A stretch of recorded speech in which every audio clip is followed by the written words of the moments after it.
प्रश्नमाला 3 का भी देखिए, यहाँ पे चैप्टर से पहले कुछ कंसेप्ट को पढ़ लेते हैं। कंसेप्ट पढ़ना बहुत जरूरी है। देखिए भाज्य संख्या क्या होता है, करा कि भाज्य प्राकृतिक संख्या जिनमें प्राकृतिक गुणनखंड हो 2 या 2 से अधिक हो। जैसे 21 का गुणनखंड 1, 3, 7, 21 हो सकता है, तो ये भाज्य संख्या। हम लोग गुणनखंड पिछले चैप्टर में 3 का ए चैप्टर में पढ़ चुके हैं। यहाँ देखिए करा कि एक ना तो भाज्य है ना ही अभाज्य, ये आपको याद रखना है। बहुत सुंदर कंसेप्ट है, एक ना तो भाज्य ना ही अभाज्य। यहाँ देखिए सम संख्या आपको पता होगा, जो 2 से पूरा पूरा भाग लग जाए जिसको वो सम संख्या हुआ, और जो 2 से पूरा पूरा नहीं कटे उसको विषम संख्या। और यहाँ पे कुछ यहाँ पे पॉइंट दिया गया, इसको पढ़ लेंगे अच्छे से। 2 एक अभाज्य संख्या है, 2 एक अभाज्य संख्या, और जो एक सम संख्या भी है। 2 के अतिरिक्त सभी अभाज्य संख्या विषम संख्याएं हैं। यहाँ देखिए 2 के अतिरिक्त सभी विषम संख्या अभाज्य नहीं है। जैसे 15 एक विषम संख्या, जैसे ये सब कंसेप्ट पढ़ना बहुत जरूरी है। काम की चीज है ये सब, आप वीडियो रोक के पढ़ सकते हो, या आपके पास अगर बुक है तो अच्छे से आपको एक बार पढ़ लेना है। यहाँ देखते हैं अभाज्य संख्या क्या होता है। अभाज्य संख्या अभाज्य संख्या जिसका अंतर 2 हो, जिसका सॉरी अभाज्य युग्म जुड़वा जिसको कहा जाता है। यहाँ पे जैसे कि करा कि जिसका अंतर 2 हो, जैसे कि यहाँ देखिए 3 5 5 7, जैसे 3 5 3 और 3 क्या है अभाज्य संख्या। वैसा संख्या जिसका एक या स्वयं के अलावा अन्य किसी संख्या नहीं हो, उसका गुणनखंड हो, तो वो क्या अभाज्य संख्या। जैसे देखिए लगातार अगर संख्या, जैसे 3 5 5 7 11 7 13, तो जैसे इसका अगर हम अंतर निकालेंगे, अंतर मतलब क्या, बड़ा में से छोटा को माइनस करेंगे तो 2 आएगा, तो ये हुआ अभाज्य युग्म या संपूर्ण संख्या, इसको भी हम लोग कह सकते हैं। यहाँ देखिए यहाँ पे संपूर्ण संख्या के बारे में पढ़ते हैं। करे वह संख्या जिनके सभी गुणनखंडों का योग संख्या का गुना हो तो एक संपूर्ण संख्या कही जाती है। जैसे देखिए यहाँ पे 6 का गुणनखंड क्या हो जाएगा, 1 2 3 6, सभी इसको योग कर लेंगे। उसके बाद करें 2 गुना हो जाए, तो जो योग करेंगे तो कितना आया, योग करने पर 12, और वो जो संख्या दिया गया है 6 का दुगुना करने पर भी 12 आया, तो वो क्या हो गया, संपूर्ण संख्या हुआ। तो इस तरह यहाँ पे पढ़ लेंगे। आप चैप्टर पर प्रश्नमाला 3 बी का 1 नंबर क्वेश्चन नंबर 1 करा कि प्रत्येक संख्या के बाद एक छोड़कर 1 से गिनती लिखिए। आपको किस प्रकार की संख्या, देखिए 1 से गिनती, एक संख्या छोड़ के, जैसे 1 के बाद 2 होता है उसको छोड़ देंगे तो 3 5 7 9 11, इसी तरह आगे बढ़ेगा। तो ये कौन सा संख्या हुआ, तो ऐसे लिख देंगे। ऐसे लिख के आपको लिख देना विषम संख्या, विषम संख्या, बस हो गया। इस तरह हम लोग पीछे विषम संख्या पढ़ चुके हैं। क्वेश्चन नंबर 2 देखते हैं। कह कि प्रत्येक संख्या के बाद एक छोड़कर 2 से गिनती लिखे। 2 एक छोड़ के 2 3 आएगा तो एक छोड़ देंगे, 4 6 8 10 12, इस तरह आगे बढ़ते रहेगा। तो ये कौन सा संख्या हुआ, तो सम संख्या हुआ, सम संख्या। इस तरह आपको क्वेश्चन नंबर 3 में करा कि प्रत्येक संख्या के बाद 3 संख्याएं छोड़कर 0 से गिनती प्रारंभ कीजिए, किंतु लिखने में 0 को छोड़ दीजिए। आपको किस प्रकार की संख्या प्राप्त होती है, 0 को छोड़ देना है, और यहाँ पे 3 संख्या छोड़ देना, 1 2 3, ये 3 संख्या छोड़ देना, और 4 यहाँ से प्रारंभ करना है। यहाँ देखिए 4 के बाद 3 संख्या तो 7 होगा, फिर उसके बाद 8 12 16, उसके बाद 20, इस तरह आगे बढ़ेगा। क्या आया, किस प्रकार का संख्या प्राप्त हुआ, तो लिखेंगे 4 का गुणज, या आपको लिखना 4 का अपवर्त। गुणज या अपवर्त दोनों एक ही होता है। इस तरह यहाँ पे आपको बना लेना। अब देखिए क्वेश्चन नंबर 4 करा कि एक सम संख्या लिखिए जो अभाज्य। अभी तुरंत हम लोग पढ़े कि एक सम संख्या जो कि अभाज्य हो, 2, सिर्फ 2 ही। यहाँ देखिए क्वेश्चन नंबर 5 करा कि क्या कोई यौगिक संख्या क्या होता है, भाज्य संख्या विषम संख्या हो सकती है, यदि हाँ तो सबसे छोटी कौन सी संख्या होगा। तो यौगिक संख्या क्या होता है, यहाँ पे देखते हैं, पढ़ लेते हैं। यहाँ पे देखिए यौगिक संख्या यहाँ पे दिया गया है करके, जो प्राकृतिक संख्या एक एवं स्वयं के अतिरिक्त कम से कम किसी एक अन्य प्राकृतिक संख्या से विभाज्य हो, उसे उस संख्या को यौगिक संख्या कहते हैं।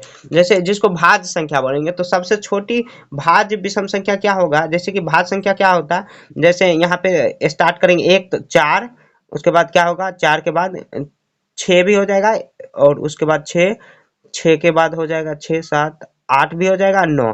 यहाँ पे करा कि यौगिक विषम संख्या, देखिए यहाँ पे यौगिक भी संख्या और विषम, तो लिखेंगे 9।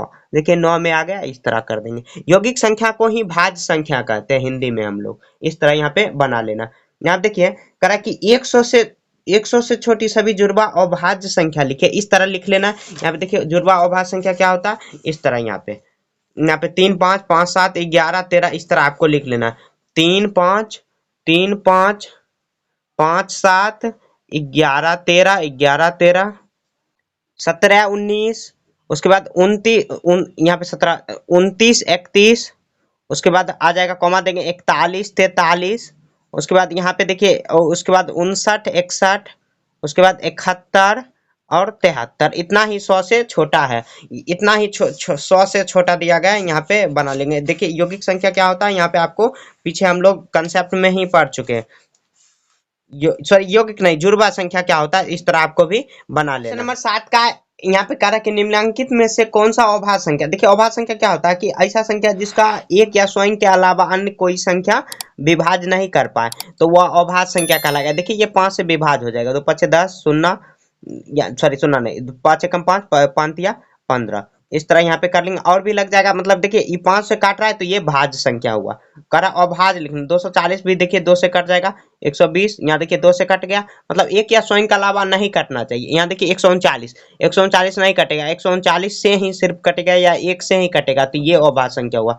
लेकिन 3 नंबर अभाज्य संख्या, अभाज्य संख्या सिर्फ 3 नंबर ही अभाज्य संख्या है 139। बस इस तरह आपको बना। क्वेश्चन नंबर 8 में कह रहा है कि लगातार 7 संख्या को लिखे जिस प्रत्येक यौगिक हो, यौगिक मतलब भाज्य संख्या। देखिए यहाँ से आपको स्टार्ट करना है 90 से, 90 91 92 93 94 95 और 96।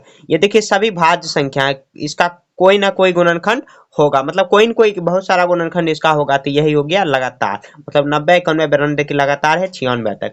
इस तरह आपको भी नंबर 9 देखते हैं, कह रहा कि 100 एवं 110 के बीच अभाज्य संख्या लिख। देखिए आपको अभाज्य संख्या पता होगा, तो यहाँ पे क्या आ जाएगा 101 103, उसके बाद 107 और 109, यही आभाज्य संख्या हुआ 4। बस ये क्वेश्चन नंबर 10 में कह रहा है कि 100 को दो रूट संख्याओं के योग में, रूट संख्या क्या होता है, भाज्य सॉरी अभाज्य संख्या, रूट अभाज्य, और ये यौगिक होता है भाज्य संख्या। यहाँ देखिए तो यहाँ देखिए अभाज्य संख्या एक, ये 3 कर लेंगे, एक 97, क्योंकि 97 भी ये अभाज्य संख्या और 3 भी अभाज्य संख्या, ये दोनों को जोड़ देंगे तो क्या आ जाएगा 100। तो दो करा कि दो रूट संख्या के योग में लिखिए 100 को, इस तरह यहाँ पे लिख देंगे 3 और 97, इस तरह यहाँ पे आपको बना लेना। क्वेश्चन नंबर 11 का ए नंबर कह रहा है कि 11, यहाँ देखिए क्वेश्चन नंबर 11 का ए नंबर 11 और 20 के बीच कितनी अभाज्य संख्या है, सभी को लिखें। यहाँ देखिए 11 और 20 के बीच में एक है 13, उसके बाद एक है 17, एक है 19, तो लिख देंगे 3 संख्याएं, 3 अभाज्य संख्या, अभाज्य लिख देना, अभाज्य संख्या है, इस तरह ब्रैकेट में लिख देंगे, यही इसका आंसर हुआ। बी नंबर देखते हैं, कह रहा कि 100 से कम 5 लगातार अभाज्य संख्या लिखिए, सॉरी भाज्य संख्या लिखिए जिनके बीच में कोई अभाज्य संख्या नहीं है। जैसे कि ऐसे हम लोग लिख सकते हैं, 5 लिखना है तो 91 92 93 94 95, इस तरह हम लोग लिख सकते हैं। ऐसे 5 को हो गया। इस तरह यहाँ पे देखिए कि कोई भी लगातार यहाँ पे लिख देना है कि 100 से कम 5 लगातार भाज्य संख्या, देखिए सभी क्या है भाज्य संख्या, और इसके बीच में एक भी अभाज्य संख्या नहीं है, तो ये आपको यहाँ पे लिख देना। बस इसी तरह आपको बना। नंबर 12 में कह रहा है कि 15 में कम से कम कितना जोड़ा जाए ताकि एक अभाज्य संख्या आ जाए।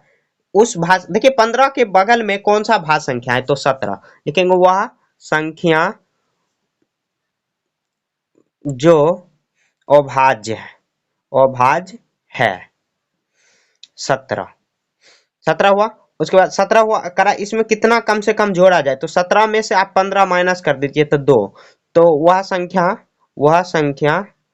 जोड़ा जाए, वह जोड़ा जाए, मतलब 2 जोड़ेंगे तब 17 आ जाएगा यहाँ पे, तो 15 में 2 जोड़ेंगे तो यहाँ 15 + 2 = 17, इस तरह ब्रैकेट में भी लिख देना ताकि आपको समझ में आ जाए। इस तरह ऐसे आपको बना लेना। यहाँ देखिए क्वेश्चन नंबर 13 कह रहा है कि 100 में से कम कितना घटाया जाए ताकि एक अभाज्य संख्या आ जाए, उस अभाज्य संख्या को लिखिए।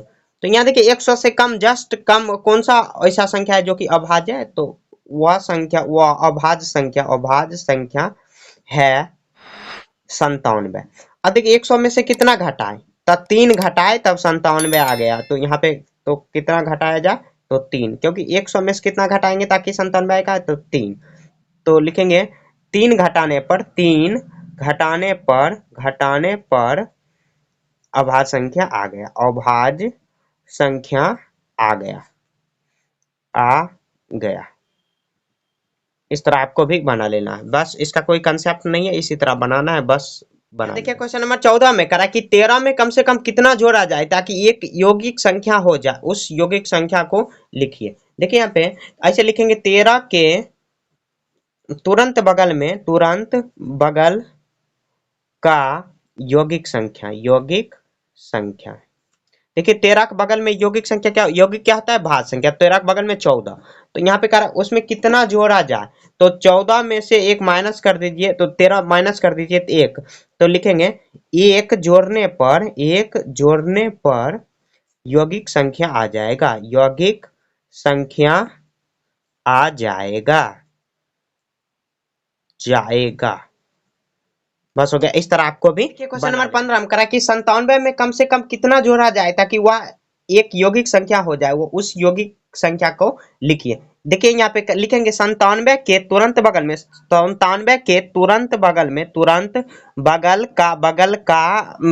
का यौगिक संख्या क्या हो जाएगा, 97 के बगल में क्या है, 98, 98 ही होता है। तो करा कि उस संख्या कितना जोड़ा जाए, तो 98 माइनस 97 कर दीजिए, तो कितना आया, एक। तो लिखेंगे एक जोड़ने पर यौगिक संख्या आ गया, यौगिक संख्या आ गया। बस हो गया। इस तरह आपको बना लेना। देखिए इसका कोई कंसेप्ट नहीं है, बस थोड़ा सा दिमाग चलाना है और इस तरह बना देना। अब देखिए क्वेश्चन नंबर 16 कह रहा है कि 23 में कम से कम कितना जोड़ा जाए कि ठीक अगली अभाज्य संख्या आ जाए। देखिए 23 ऐसे लिखेंगे, 23 के तुरंत बगल में अभाज्य संख्या क्या होता है, 23 के तुरंत बगल में। देखिए 23 के बाद 24 आ जाएगा, 24 भाज्य, 25 भी, 26, 27, 28, 29, तो 29। अब कह रहा है कितना जोड़ा जाए, तो क्या करेंगे 29 माइनस 23 कर देंगे, तो कितना घट के आया, तो घट के आएगा 6। लिखेंगे 6 जोड़ने पर अभाज्य संख्या आएगा।